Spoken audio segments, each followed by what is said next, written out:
everyone, it's me, Leanne. I just got back from my hula lesson, which was really fun, so mahalo.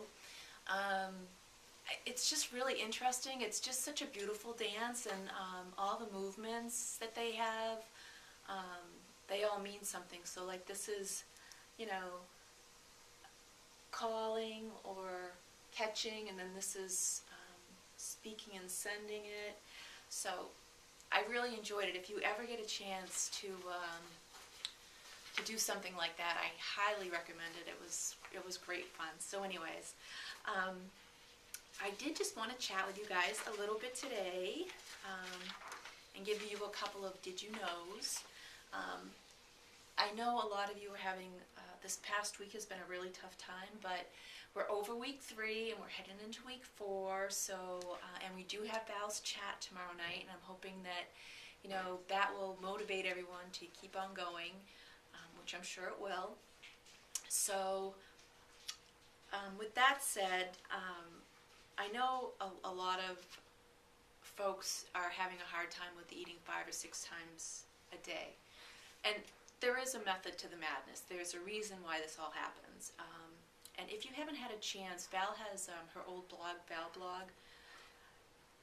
If you get a chance to look in there, there's a lot of really great stuff in there. And one of the things that was in there was her analogy as to why eating 5 or 6 times a day is important. So she says to think of your body like a car, and food is energy or fuel for your body. The fat on your body is like the car's reserve gas tank.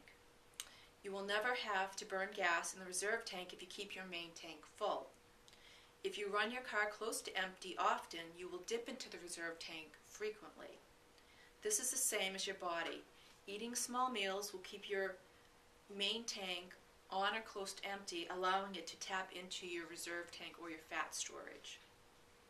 Plus, if your body knows more food is coming soon, because you're eating frequently, your body is less likely to panic metabolically and go into conservation mode or starvation mode, where it just doesn't want to release anything. So she says the benefits of frequent eating are it stabilizes your blood sugar and keeps your hunger in check, so that you don't, you know, all of a sudden you're famished and you're just eating everything in sight and it doesn't even matter what it is. It elevates your metabolism. It reduces the likelihood of calories being stored as fat. So if you overeat, whatever your body doesn't use is stored as fat. So if you don't eat a lot and it allows your body to use what you're using, I mean what you've just eaten, and then, you know, dip into your reserve tank, you're not going to be adding any extra fat onto your body. And it keeps your energy level stable throughout the day. So I thought that was really interesting. And the other thing was, why is breakfast so important? So basically, breakfast sets you up for the day. After you've been sleeping for 6 to 10 hours, your body is basically running on empty. There's nothing in there. So when you get up in the morning, you need to refuel your body, to give it like a kickstart, to get you going again, get your metabolism moving, and also to, it kind of sets you up for the day as far as you're satisfied, so you don't go off the deep end looking for, you know, crazy things to eat throughout the day. There's a study that shows that people who don't eat breakfast are normally obese, and people who do eat breakfast are normally not. So I thought that was interesting. Why is water so important? I found an article and it says, you know, water may be the single most important thing to help us keep or lose body weight. And the reason for this is it's a natural appetite suppressant, so it keeps you full. People who don't drink a lot of water, sometimes they may feel hungry or they feel like they want something, and really what is happening is their body's dehydrated, so it's looking for water instead of actually food. So it's good to keep your body hydrated and kind of keep those cravings away. Also, water helps metabolize, the body metabolize stored fat. It helps the kidneys flush out waste.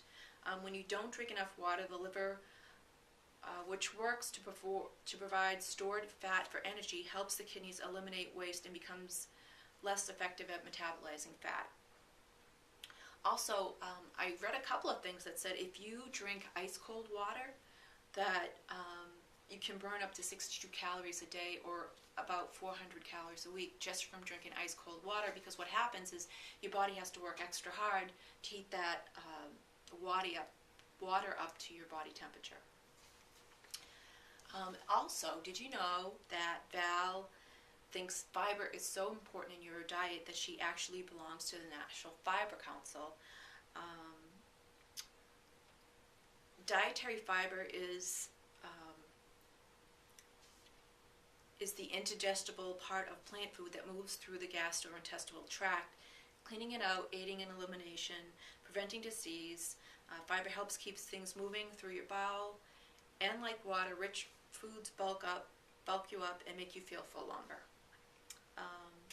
In addition, high fiber foods are typically low in calories and filling, so you're reducing your calorie intake overall.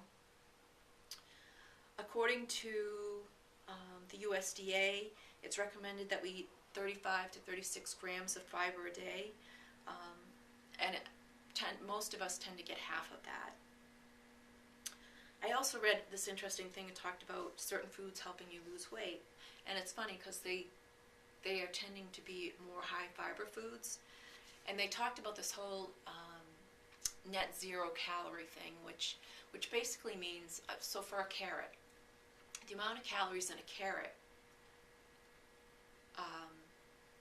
is less than what it takes your body to actually break that down and digest it. So, you know, if the carrot's 5 calories and it takes 10 calories versus a fuel to get it digested in your body, that's what they call a net zero food. So other things that are like that are apples, cranberries, grapefruits, lemons, mangoes, oranges, pineapples, raspberries, strawberries, tangerines, asparagus, beets, green cabbage, cauliflower, chili peppers, cucumbers, garlic, green beans, lettuce, onions, papaya, radish, spinach, turnips, and zucchini. And that article was actually written by David Schnape. So anyways, that's really all I had to say. I hope you found some of that of interest and helpful. So I think you're all doing a really great job, and hang in there. Like I said, there's 3 more weeks, and I know you can all do it. All right? Love you.